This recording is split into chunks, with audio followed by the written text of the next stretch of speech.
Hello everyone, welcome to my channel remedial English classes. आज की class में आपका फिर से स्वागत है और आज हम इंडेफिनिट प्रोनाउन का पार्ट फिफ्थ जो है वो स्टडी करने जा रहे हैं। और पार्ट फिफ्थ में हम स्टडी करने जा रहे हैं all, some, any, most, enough और लास्ट में फ्यू। ये कुछ प्रोनाउंस हैं।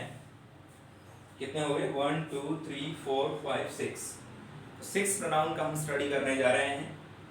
इनका यूज क्या होता है और इनके एग्जाम्पल हैं, उनका हम स्टडी करेंगे ताकि आपको अच्छी तरह समझ में आ जाएगा। ओके, लगभग हम इंडेफिनिट प्रोनाउंस के पार्ट्स को स्टडी कर चुके हैं और जितने भी प्रोनाउंस हैं लगभग हमने स्टडी कर लिए हैं। कुछ प्रोनाउंस और इम्पोर्टेंट हैं जो मैं आज आपको बताने जा रहा हूं, और उसके बाद इम्पोर्टेंट प्रोनाउंस की सीरीज में अगर कुछ और बच जाते हैं उनको मैं नेक्स्ट पार्ट में आपको बता दूंगा। ओके, तो let's see the today's pronoun all, some, any, most, enough, few.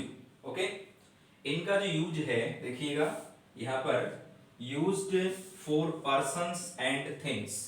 इनका यूज पर्सन्स के लिए भी करते हैं और थिंग्स के लिए भी इनका यूज किया जाता है। ओके, तो आज हम इनका यूज पढ़ेंगे और इनके एग्जाम्पल जो हैं, एग्जाम्पल के साथ ही इनका यूज है वो आपको अच्छी तरह से क्लियर हो जाएगा। ओके, इससे पहले एक बात बता दूं आपको, वो ये है कि हम कोई भी काम करें, चाहे आप स्टडी कर रहे हैं या कोई और काम कर रहे हैं, तो उसमें अपने आप को ऑलवेज पॉजिटिव रखें। अगर आप उसमें अपने आप को नेगेटिव रखेंगे तो वो काम हमारा जो है वो ढंग से नहीं हो पाएगा। ओके, इसका एक एग्जाम्पल है।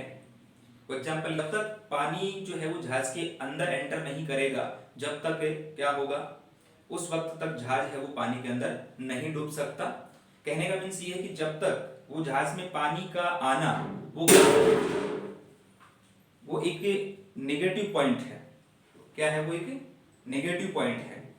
तो हमारे माइंड में भी, हमारे जहन में भी जो है वो क्या नहीं आना चाहिए, किसी प्रकार का कोई भी नेगेटिव पॉइंट है वो नहीं आना चाहिए। कहने का मतलब कोई भी नेगेटिविटी जो है वो हमारे माइंड में नहीं आनी चाहिए।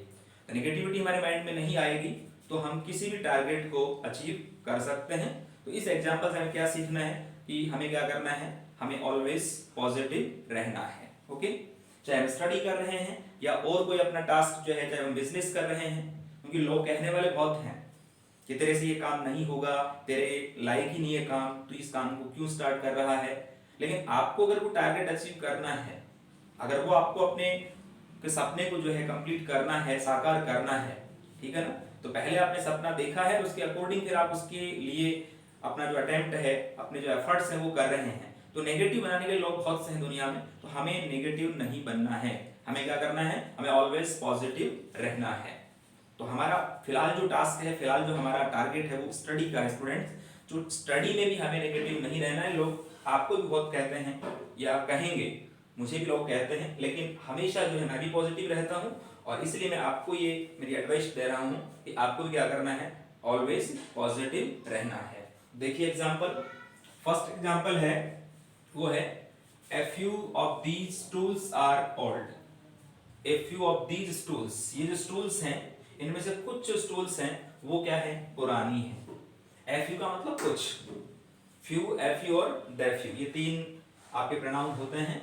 तो इनमें फ्यू का मतलब नगण्य होता है, न के बराबर। ए फ्यू का मतलब कुछ संख्या होती है उसमें, और द फ्यू का मतलब जो कुछ है वो कंप्लीट। तो a few of these stools are old, इनमें से कुछ स्टूल्स जो है वो क्या है, पुरानी है। Example number second, A few of them had gone. A few of them had gone, उनमें से कुछ जो लोग हैं वो चले गए थे। ओके, तो देम या किन के लिए, पर्सन्स के लिए हैं, और यहाँ पर स्टूल्स किसके लिए हैं, थिंग्स के लिए हैं। हमने यहाँ स्टडी किया ना, फॉर पर्सन्स एंड थिंग्स। तो थिंग्स और पर्सन्स के लिए हमें जो है इसका यूज सीखना है या करना है या होता है। Okay, example number third, I have sent her enough of the milk. I have sent her, मैंने उसको पर्याप्त दूध भेज दिया है। मैंने उसको पर्याप्त, जितना उसको दूध चाहिए था अपने टास्क के लिए, काम करने के लिए, वो मैंने उसको दूध भेज दिया है। ओके, तो ये यहाँ पर जो है प्रेजेंट परफेक्ट टेंस का यूज किया गया हैव के साथ में, वो आपकी third form. Okay, after that हमारा एग्जांपल है वो है I have seen enough of the visitors. यहाँ भी प्रेजेंट परफेक्ट टेंस है, आई हैव सीन, मैं देख चुका हूँ। इनफ ऑफ द विजिटर्स, जितने भी विजिटर्स थे, दर्शक जो आए थे, उनको मैं लगभग पर्याप्त मात्रा में या पर्याप्त जो उनको मैं देख चुका हूँ। I have enough of the, I have seen enough of the visitors, मैं पर्याप्त जो है विजिटर्स को देख चुका हूँ। Okay, example number 5, you can buy any of these books, in books में से आप कोई भी बुक जो है वो खरीद सकते हो। ओके, तो यहाँ पर बुक्स भी क्या है, किसके लिए है, थिंग्स के लिए है। यहाँ पर मॉडल कैन का यूज है, और कोई भी मॉडल है उसके जस्ट बाद में वो आपकी फर्स्ट फॉर्म का यूज किया जाता है। After that, you can meet any of these actresses, आप जो है इनमें से किसी भी एक्ट्रेस से मिल सकते हैं। You can meet any of these actresses, तो यहाँ पर ये पर्सन्स के लिए है, तो एक्ट्रेसेस जितनी भी है यहाँ पर उनमें से आप किसी भी एक्ट्रेस से जो है वो मिल सकते हो। Example number 7, some of the dresses are old, कुछ ड्रेसेस हैं वो पुरानी है। Some of the dresses are old, कुछ ड्रेसेस क्या है, पुरानी है, तो ड्रेसेस भी क्या हो गया, थिंग्स हो गया। ओके, इसके जस्ट बाद में some of the girls are lazy, कुछ जो गर्ल्स हैं या कुछ जो लड़कियां हैं वो क्या हैं, लेजी हैं। ठीक है, तो यहाँ पर भी क्या है, गर्ल्स मीन्स पर्सन्स हो गए। अब वो आपका फेमिनाइन जेंडर भी हो सकता है और मैस्कुलाइन जेंडर भी हो सकता है। तो आज की क्लास में हमने क्या देखा, हमने all, some, any, most, enough, few, इनका यूज जो है वो हमने देखा है। तो इनका यूज पर्सन्स के लिए और थिंग्स दोनों के लिए किया जाता है। ठीक है, ऑल का मतलब क्या होता है, सब, सम मीन्स कुछ, एनी मीन्स कोई, मोस्ट मीन्स अधिक या अधिकांश, इनफ मीन्स पर्याप्त, फ्यू मीन्स कुछ। ओके, इस प्रकार से हमने इनका यूज देखा है। तो आई होप ये आपको समझ में आ गया होगा। इस तरीके से हमें कोई भी एग्जाम्पल लेकर के और इनका यूज जो है हम देख सकते हैं और उनको हम अच्छी तरह से स्टडी कर सकते हैं। ठीक है ना, जैसे यहाँ पर हम बात करें, जैसे एग्जाम्पल आपका जाना पहचाना एग्जाम्पल है, all is well, all is well, अच्छे तरह से पता आपको, तो सब कुछ ठीक है। ओके, तो यहाँ पर हमने ये एग्जाम्पल देखे और एग्जाम्पल के थ्रू हमने चीजों को स्टडी किया है। इसके बाद मान लो जैसे अपन मोस्ट का एग्जाम्पल देखें, तो इसमें क्या देख सकते हैं आप, मोस्ट का एग्जाम्पल,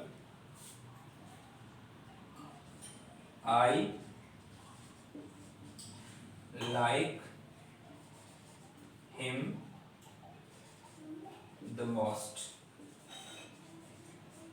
ओके, मैं उसको बहुत ज्यादा पसंद करता हूं, I like him the most. Okay, तो इस प्रकार से हम जो है वो, अब यहाँ पर हमने स्टडी किया भी, तो हिम का मतलब पर्सन हो गया ना, तो आई हिम लाइक द मोस्ट, तो मैं उसे बहुत ज्यादा पसंद करता हूँ। तो मोस्ट का यूज किसमें आता है, अधिकांश कोई चीज होती है या अधिकतर के अर्थ में जो है मोस्ट का यूज किया जाता है। तो इस क्लास में आपने all, some, any, most, enough, few, इन सब का यूज आपने देखा यहाँ पर, और नेक्स्ट क्लास में जो है हम इसके अलावा और भी कुछ इंपॉर्टेंट प्रोनाउंस हैं उनका हम यूज देखेंगे। तो आप इनका अच्छी तरह से स्टडी करें ताकि और आपको अच्छी तरह से समझ में आ जाएगा।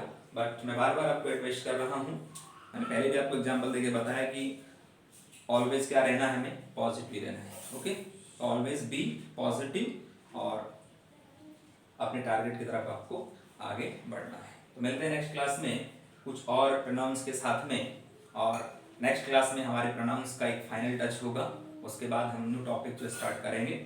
ओके, तो अगर आपको एग्जाम्पल्स अच्छी तरह समझ में आ गए हैं, अगर आप मेरे चैनल पे अभी न्यू हैं, पहली बार चैनल को देख रहे हैं, तो प्लीज़ चैनल को सब्सक्राइब करें, लाइक करें और शेयर भी करें, ताकि मुझे भी इसका इंसेंटिव मिलता रहे, और जिनको आप शेयर करेंगे उनको भी कुछ बेनिफिट मिलेगा, तो वो अपने टारगेट की तरफ आगे बढ़ पाएंगे।